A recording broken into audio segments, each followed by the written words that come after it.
तो guys last session तक हमने यहाँ पे जो फॉर्मूले कवर किए थे दैट वर लाइक मैक्स से मिने। ठीक है, हमने यहाँ पे और बाकी के सम एक्स वगैरह कैलकुलेट किए थे। अब आज के सेशन में हम फॉर्मूले स्टार्ट करते हैं जिसमें कि अगर सपोज मुझे इफ की कंडीशन अप्लाई करनी है, राइट। तो इफ की कंडीशन में मुझे ये देखना है कि अगर जो सेल्स का अमाउंट है दैट इज अबाउट 1000, अबाउट 2000 और बिलो 2000। सो यहाँ पे अगेन मैं न्यू कॉलम पे क्लिक करूंगा। ठीक है, सिमिलर जैसे एक्सेल में फॉर्मूला लगा था वैसे ही आप यहाँ पे फॉर्मूला प्लेस करेंगे। एंड मैं यहाँ पे कॉलम की हेडिंग दे देता हूँ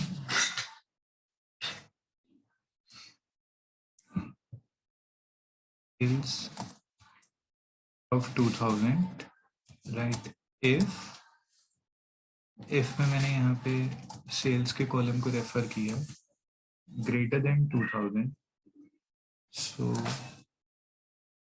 अबव 2000 और बिलो।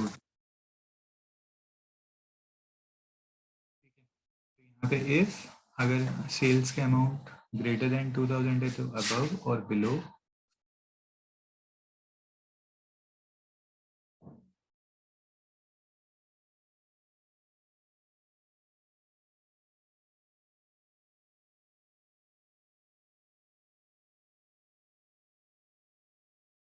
तो यहाँ पे आप देखो उसने मेरे को रिजल्ट्स दे दिए यहाँ पे कॉलम में। इसमें आपके जो हैं अबव 2000 एंड बिलो 2000 रिप्रेजेंट हो रही है। ठीक है, इसके बाद आपका यहाँ पे क्या रहेगा नेक्स्ट, सेल्स अबव 2000 के बाद अगर मुझे यहाँ पे नेस्टेड इफ लगाना है। सो अगर मैं यहाँ पे नेस्टेड इफ लगाना चाहता हूँ तो किस तरह से होगा। सो अगेन हम न्यू कॉलम पे क्लिक करते हैं और मुझे अब सेल्स के अमाउंट के साथ ये भी देखना है कि मेरा प्रॉफिट भी लाइक अबव 2000 है, और या फिर मुझे कोई कैटेगरी को चेक कराना है। सो पहले सेल्स एंड प्रॉफिट का देख लेते हैं यहाँ पे नेस्टेड में। सो सेल्स अंडरस्कोर प्रॉफिट,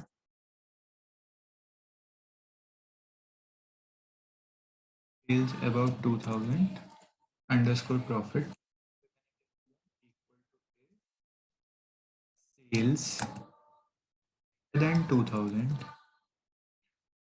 फिर उसके बाद मैंने यहाँ पे नेस्टेड इफ की कंडीशन लगाई इफ, और मैं यहाँ पे चेक कराता हूँ कि जो सेल्स 2000 से अबव है और जो प्रॉफिट का अमाउंट है that is greater than suppose 500 या मे बी 250 कर देते हैं। तो यहाँ पे लाइक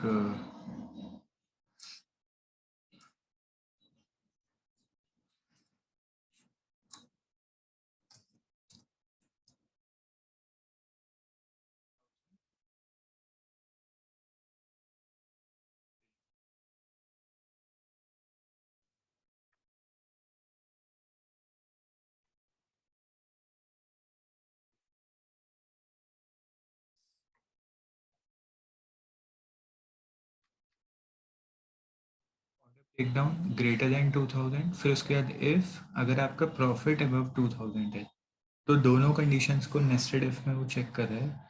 यहाँ पे हम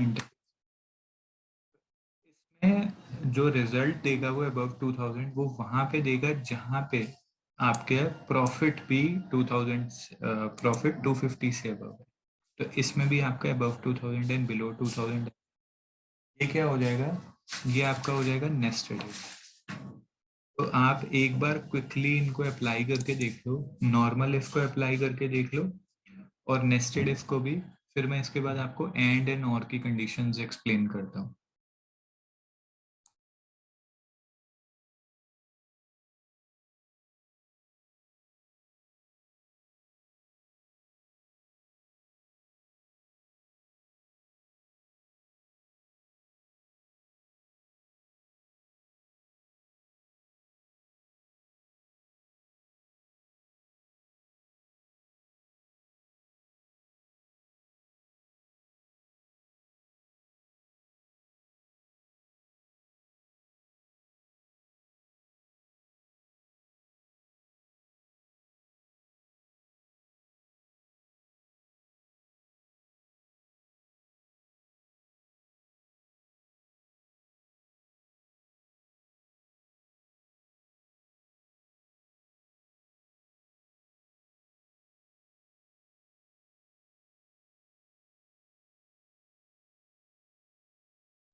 गैस इफ वाला ट्राई कर लिया आपने?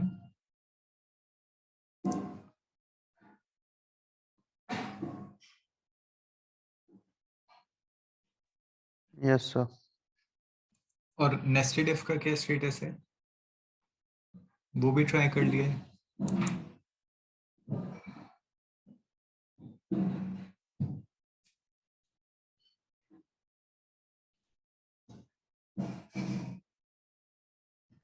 सर नेस्टेड इफ वाला ये लास्ट में आपने फिर से क्यों बिलो 2000 लिया है?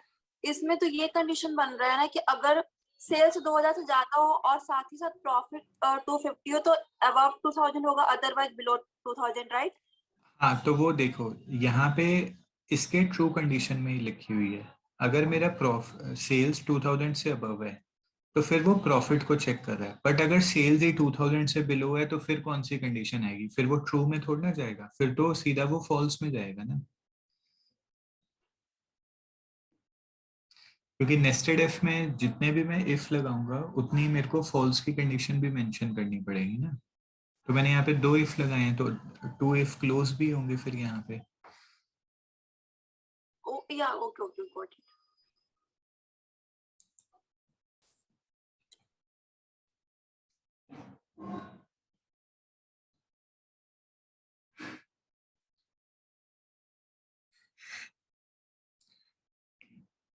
ये फॉर्मूला ट्राई कर लो तो बताना, फिर मैं इसी को एंड में आपको बताता हूँ कि एंड में अगर मुझे अप्लाई करना है तो यहाँ पे हम एंड एंड और की कंडीशंस भी लगा सकते हैं।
हो गया सर। ठीक है, अब इसके बाद हम यहाँ चलते हैं नेक्स्ट के ऊपर, न्यू कॉलम, और यहाँ पे जाके मैं एंड की कंडीशन लेता हूँ। अब एंड का जो रिजल्ट आता है ना वो ट्रू फॉल्स में आएगा, तो मैं इंडिविजुअली आपको एंड भी लगा के बता रहा हूँ और वो इफ के साथ भी। तो यहाँ पे भी मुझे क्या करना है, सेल्स एंड प्रॉफिट को चेक करना है। ठीक है, तो मैं यहाँ पे सेल्स स्कोर प्रॉफिट को चेक कर, तो यहाँ पे आपका आ जाएगा एंड। अब आप कंडीशन इकट्ठे ही मेंशन कर दोगे, सेल्स ग्रेटर देन 2000 और आपने यहाँ पे क्या, ग्रेटर देन 250। अब ये एंड का जो रिजल्ट आएगा ना ये ट्रू फॉल्स में आएगा कि आपकी कंडीशन मेट होती है या नहीं, और एंड में वो सारी कंडीशंस को चेक करता है तभी ट्रू देगा। अभी यहाँ पे अगर दोनों कंडीशन मेट हो रही होंगी तभी आपका ट्रू या फॉल्स आएगा। तो ट्रू उसी केसेस में आएगा जहां पे 2000 से अबव भी है एंड प्रॉफिट 250 से अबव। तो आपने ये नॉर्मली लाइक इसको राइट डाउन करना है, ठीक है। पर अगर मुझे इसी में result same sales above 2000 underscore profit की तरह चाहिए तो मैं यहाँ पे जाके एक और कॉलम इंट्रोड्यूस करूंगा जिसमें मैं ऐसे ही एंड की कंडीशन लिखूंगा, बट इसके आउटर में मैं इफ लगा दूंगा। सो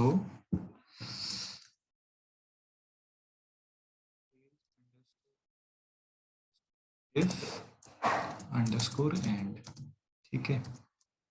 इफ में मेरा यहाँ पे क्या आया, एंड सेल्स ग्रेटर देन 2000, ठीक है, प्रॉफिट ग्रेटर देन 250।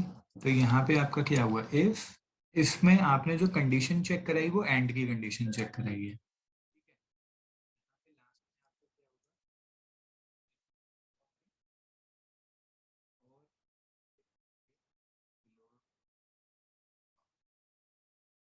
ठीक है, तो एक ही बारी आपने ट्रू और फॉल्स देना है।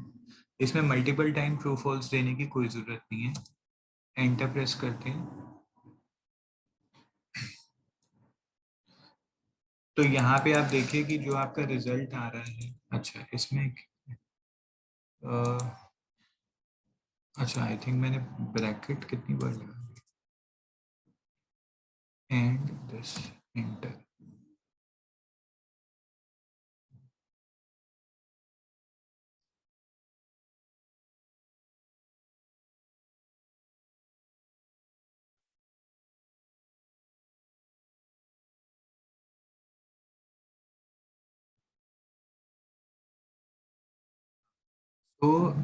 तो यहाँ पे आप देखो तो जो एंड का पूरा मैंने यहाँ लगाया वो एज ए कंडीशन आ गई मेरी।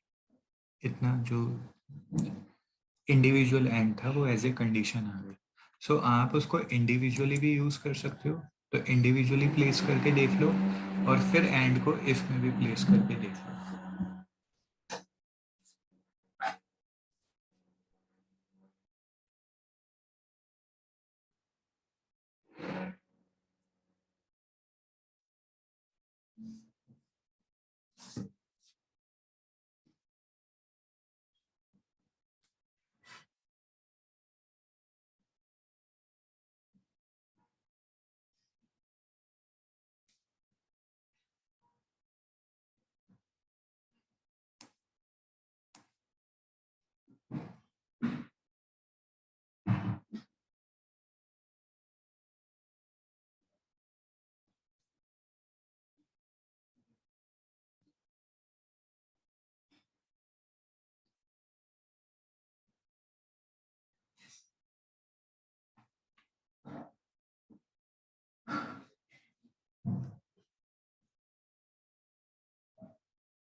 गाइस ये कंप्लीट हो जाए तो बता देना, फिर नेक्स्ट पे मूव करते हैं।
हो गया सर।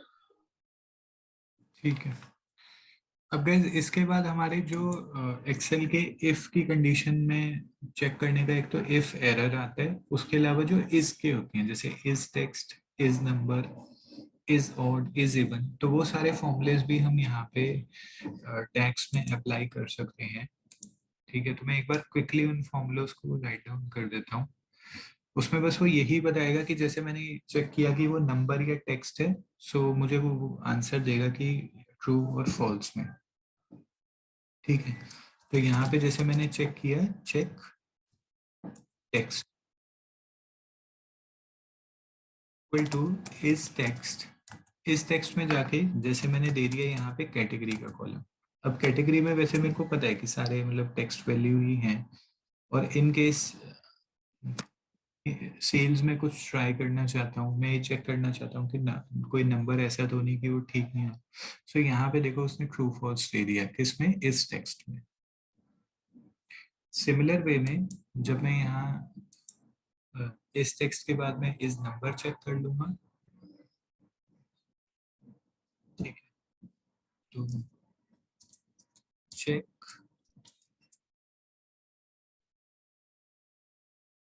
इस नंबर, और इस नंबर में जाके यहाँ पे क्या आ जाएगा, ठीक है, इस नंबर में सेल्स एंड।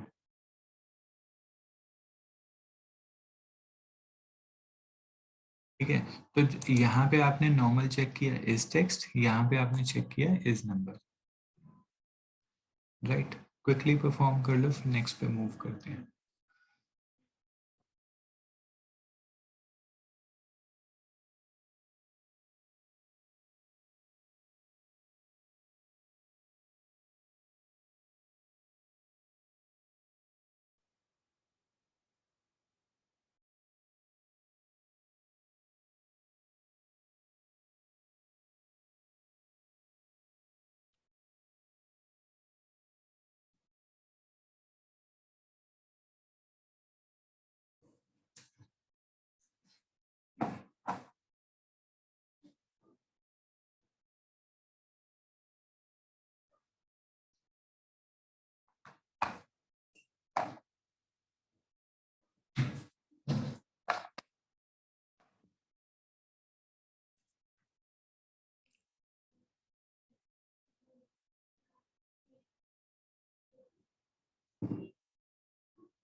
सिमिलर वे में गाइस जैसे मैंने टेक्स्ट और नंबर चेक किया, वैसे ही मैं यहाँ पे ऑड एंड इवन भी क्विकली चेक करके बता देता हूँ आपको।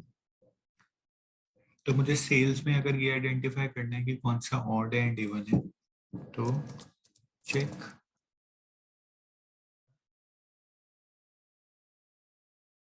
इज इवन,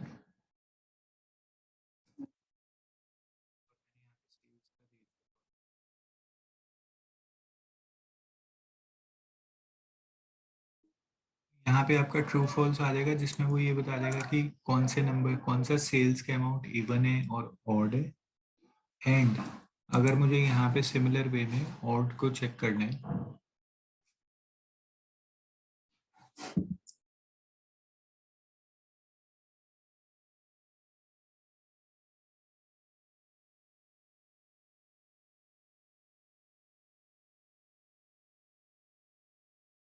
तो ऑड में क्या होगा, जहां पे आपका ऑड आ रहा है वहां पे वो ट्रू देगा, राइट। तो इस तरह से आप यहाँ पे इसके फंक्शंस चेक कर सकते हैं। अगर आपने एरर आइडेंटिफाई करना है, जैसे अभी आपने देखा था मैंने फॉर्मूला एक लगाया था उसमें एरर आ रहा था, अगर मुझे एरर आइडेंटिफाई करना है तो उस केस में मैं यहाँ पे क्या करूँगा, आपका फॉर्मूला आता है एक तो, जैसे सपोज करो यहाँ पे मैंने सेल्स प्रॉफिट को मुझे चेक करना है, ठीक है, सो चेक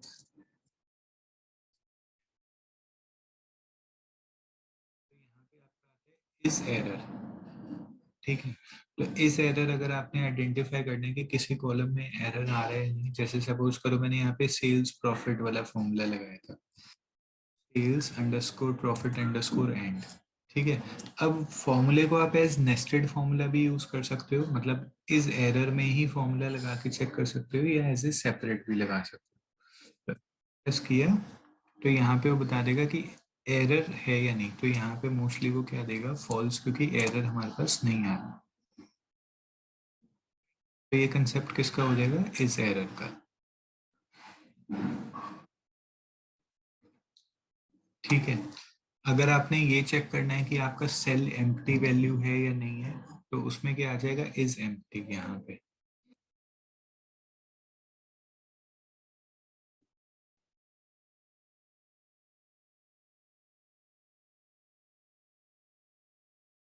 चेक ब्लैंक, ठीक है। तो यहाँ पे एक फॉर्मूला आता है आपका इज ब्लैंक, हमने देखा कि अगर वो ब्लैंक है नहीं, तो सेल्स में अगर कोई वैल्यू, तो यहाँ पे आपका है सेल्स, ये देखो इसमें आपने एंटर प्रेस किया, यहाँ पे जाके आपका क्या है, चेक ब्लैंक में इज ब्लैंक।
गाइस ये ट्राई कर लो तो मुझे बता देना, even odd error and blank वाला, फिर नेक्स्ट पे मूव करते हैं।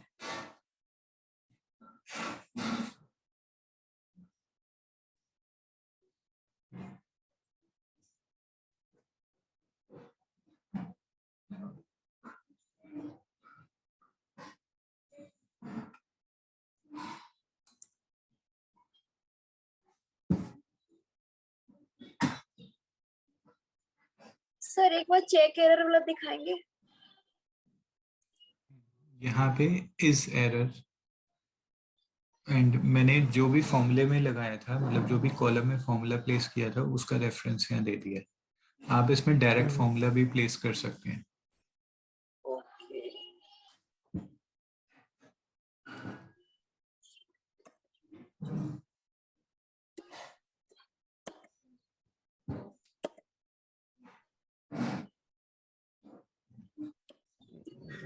ओके।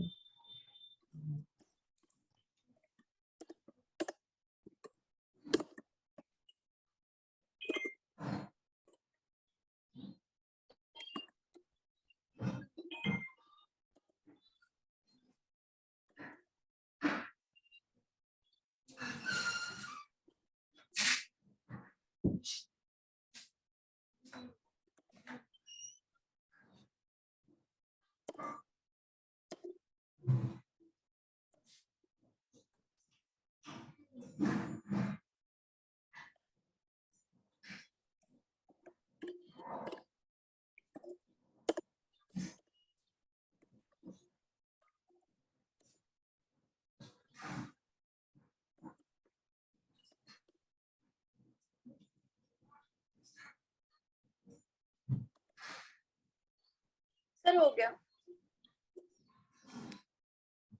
ठीक है, अगर मुझे यहाँ पे ये चेक करना है कि लाइक अगर एरर आ रहा है और मैं कुछ वैल्यू देना चाहता हूँ, लाइक एरर आने के बाद मैं क्या डिस्प्ले कराना चाहता हूँ, तो उस केस में यहाँ पे फॉर्मूला रहेगा इफ एरर, राइट। तो हम न्यू कॉलम पे क्लिक करते हैं।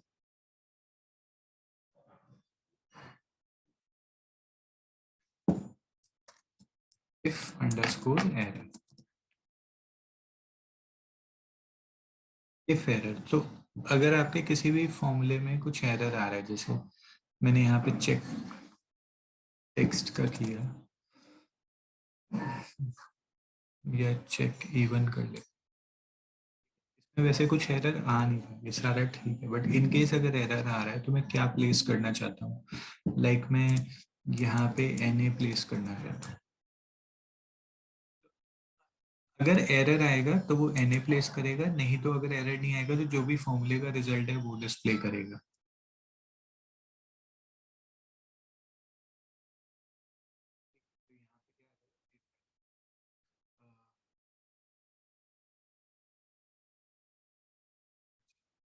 तो यहाँ पे ये चीज मुझे ये एरर डिस्प्ले कर रहा है कि मैंने यहाँ पे ट्रू और फॉल्स करवाया है। तो जो कॉलम का डेटा टाइप है ना वो बूलियन होगा ट्रू या फॉल्स में, और मैं यहाँ पे क्या रिजल्ट दे रहा हूँ, अगर मैं इसमें जाता हूँ तो तो इसमें मैं उससे एक्सपेक्ट कर रहा हूँ NA, तो NA में वो नहीं देगा यहाँ पे, मे बी मुझे यहाँ पे कोई और डिफरेंट उसमें फॉर्मूला प्लेस करना पड़ेगा, मे बी सेल्स अबव 2000 यहाँ पे।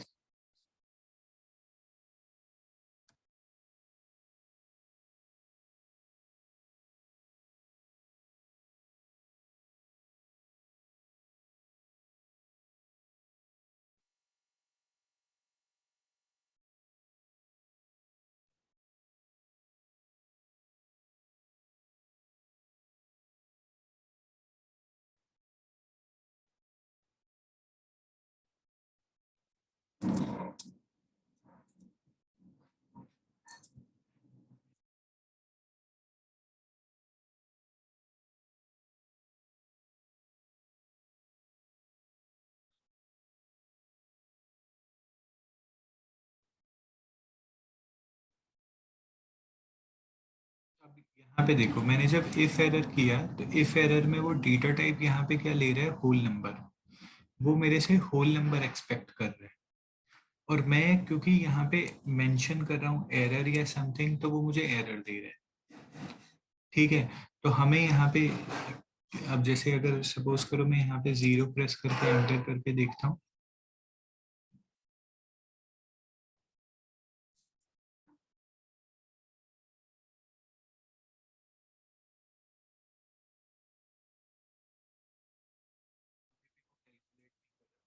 ये भी हम यहाँ से जाके इसका एंड यहाँ पे जाके हम करते हैं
बेसिकली यहाँ पे मैंने, क्योंकि उस कैलकुलेटेड कॉलम में कोई भी एरर नहीं आ रहा था ना, तो इसलिए वो मुझे एरर डिस्प्ले करके दे रहा था। यहाँ पे मैंने अब सेल्स का कॉलम लिया, ठीक है, और सेल्स में मैंने ये दिया कि अगर सेल्स के कॉलम में कोई एरर आ रहा है, राइट, तो यहाँ पे वो 0 डिस्प्ले करे। इन कॉलम्स में जब मैं यहाँ पे जा रहा था, राइट, तो इनको वो ऑटोमेटिकली पिक नहीं कर पा रहा था। सो आप डायरेक्टली अगर आप किसी कॉलम को यहाँ पे डिस्प्ले करवाएंगे, राइट, मैंने इफ एरर में किया, इफ एरर में मैंने सेल्स दिया, अगर सेल्स की वैल्यू में कोई भी एरर आता है तो वो मुझे 0 डिस्प्ले करके देगा, राइट।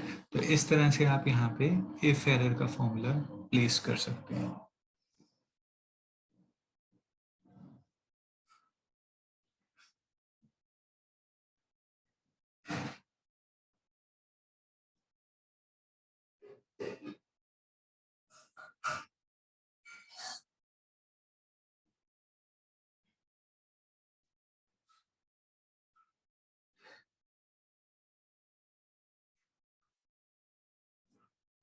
गाइज ये हो जाए तो बताना, फिर हम नेक्स्ट पे मूव करते हैं।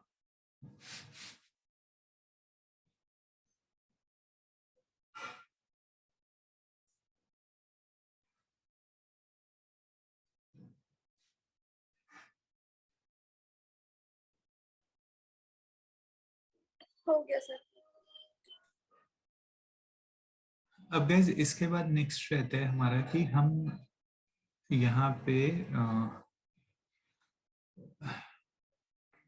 जो जैसे हमने मर्ज क्वेरी और अपेंड क्वेरी किया था ना, तो मर्ज क्वेरी में क्या था, हम डिफरेंट टेबल से डेटा लेके आ रहे थे। एक तो हम मर्ज क्वेरी के थ्रू ज्वाइंस लगा सकते हैं।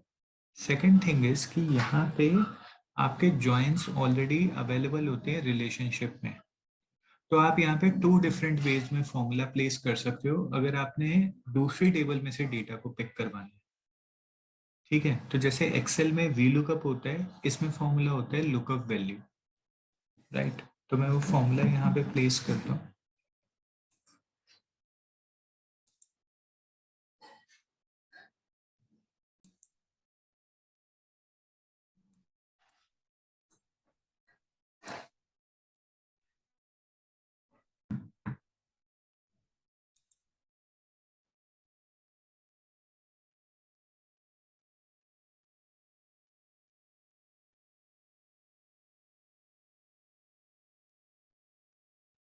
सपोज मेरे को रीजन कैलकुलेट करना है फ्रॉम डिफरेंट टेबल, तो मैं यहाँ पे जाके क्या करूँगा, region equal to lookup value. Lookup value में आप क्या लेंगे, यहाँ पे सबसे पहले आपका रहेगा कि कौन सा कॉलम आपका मैच कर रहा है और रिजल्ट कौन सा है, राइट। तो यहाँ पे सबसे पहले रिजल्ट आ जाएगा और कौन सा कॉलम मैच कर रहा है। तो रिजल्ट में मुझे क्या चाहिए, रीजन। रीजन के बाद आपका क्या रहेगा, लिस्ट ऑफ ऑर्डर। अभी मैं कौन सी टेबल में हूँ, मैं हूँ ऑर्डर ब्रेकडाउन में। तो जो सेकंड टेबल है उसका कौन सा मैचिंग कॉलम है, which is order ID. Comma करके आपका यहाँ पे रहेगा कि आपका ओरिजिनल टेबल में कौन सा मैचिंग कॉलम है, विच इज ऑर्डर।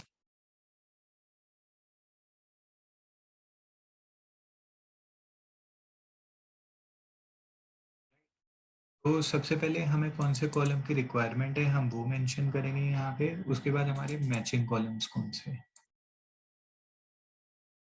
जैसे ही हम यहाँ पे एंटर प्रेस करेंगे, राइट, जैसे ही हमने यहाँ पे एंटर प्रेस किया, वो मुझे क्या दे देगा, रीजन कैलकुलेट करके दे देगा थ्रू लुकअप वैल्यू फॉर्मूला। ये देखिए उसने रीजन कैलकुलेट कर दिए फ्रॉम लिस्ट ऑफ ऑर्डर्स, ठीक है, क्लियर। सो सिमिलर वे में जैसे मैंने किया, आप एक बार इसको क्विकली परफॉर्म कर लो।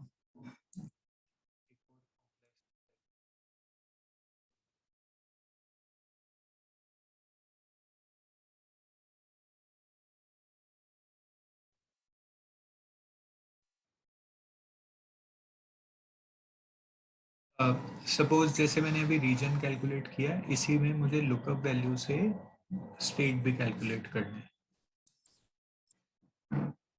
तो अगेन हम यहाँ न्यू कॉलम करेंगे,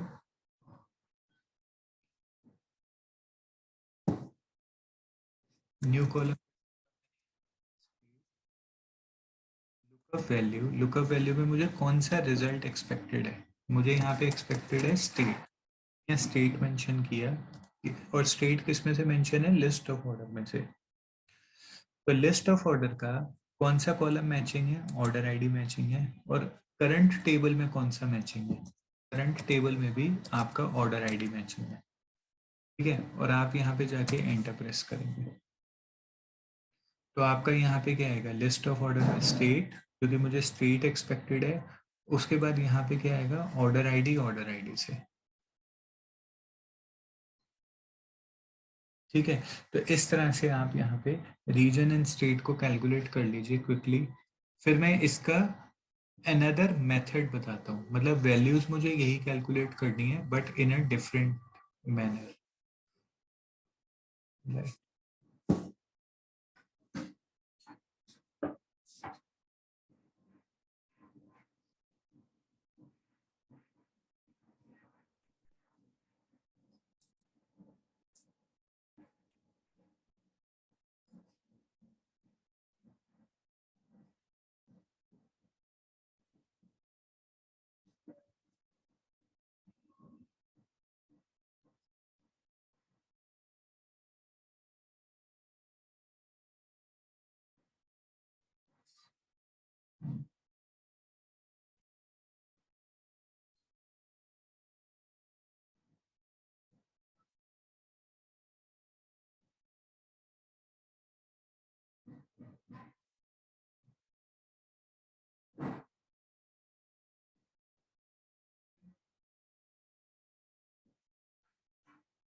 हो गया सर।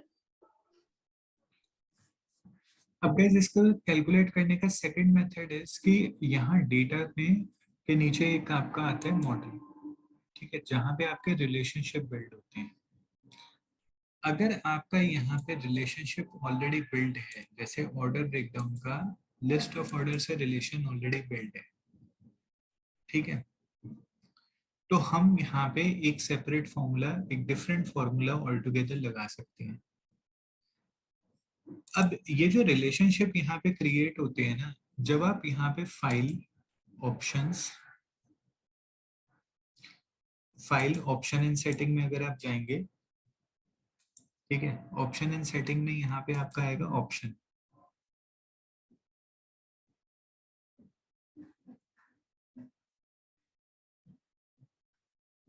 तो जब आप यहाँ ऑप्शन करेंगे ना, इसमें आपका आता है डेटा लोड। डेटा लोड में यहाँ पे आपके पास, जब आप नीचे स्क्रॉल यहाँ पे जाएंगे तो यहाँ पे आपका आता है auto detect new relationship after data is loaded.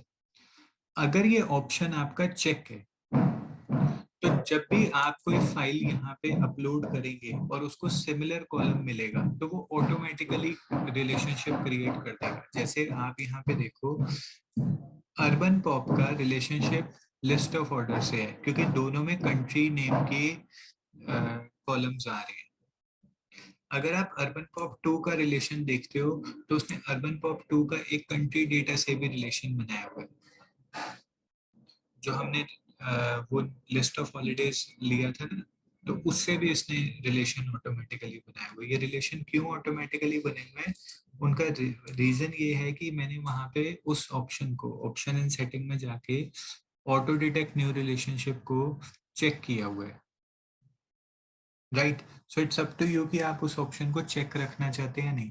But the point is कि अगर आपका यहाँ पे रिलेशनशिप आ रहा है, और वो रिलेशनशिप किस में आना चाहिए, जैसे अगर मैं ऑर्डर ब्रेकडाउन लगा रहा हूँ तो ऑर्डर ब्रेकडाउन से जिस फाइल का मैं कनेक्शन लगा रहा हूँ उसमें वो रिकॉर्ड वन टाइम होना चाहिए, मतलब 1 to 1 हो सकता है या मैनी टू वन। अब क्योंकि मैं ऑर्डर ब्रेकडाउन में हूँ तो इसमें रिकॉर्ड्स रिपीट हो रही हैं, तो यहाँ पे मैनी टू वन है, तो मेरा वो फॉर्मूला अप्लाई हो जाएगा। फॉर्मूला क्या है, अगर मैं यहाँ डेटा टैब में जाऊंगा तो यहाँ पे जहां मैंने अभी रीजन या स्टेट कैलकुलेट करवाया थ्रू लुकअप, इसी को कैलकुलेट करवाने के लिए रिलेशनशिप के बेसिस पे मैं यहाँ पे दोबारा से कैलकुलेट करता हूँ। सपोज मैंने किया state underscore 2 equal to formula is related. Related तभी यूज आएगा जब रिलेशन प्लेस है। आपने डायरेक्ट वो कॉलम देना है जो आपको रिक्वायर्ड है। जैसे मुझे यहाँ पे स्टेट रिक्वायर्ड है, आप यहाँ पे जाओगे, आपका क्या होगा रिलेटेड और यहाँ पे स्टेट, और आप एंटर प्रेस करोगे। ठीक है, जब आप यहाँ गए तो सो बेसिकली आपका, आप यहाँ देखोगे आपका स्टेट आ जाएगा। स्टेट आने के बाद स्टेट इसमें आ गए, ये देखिए। तो सेम फॉर्मूले की कैलकुलेशन है, रिजल्ट्स आपके बिल्कुल सेम है, राइट। तो रिलेटेड आपका वर्क करेगा रिलेशनशिप के बेसिस में। आप क्विकली एक बार जाके मॉडल में देख लीजिए, अगर आपका रिलेशनशिप प्लेस है, और वो रिलेशनशिप कैसा मैंने बताया कैसे होना चाहिए, मैनी टू वन, तो वो यहाँ पे आपकी वैल्यूज कैलकुलेट करके देगा।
हो गया सर। ठीक है guys, so this is all I have for today.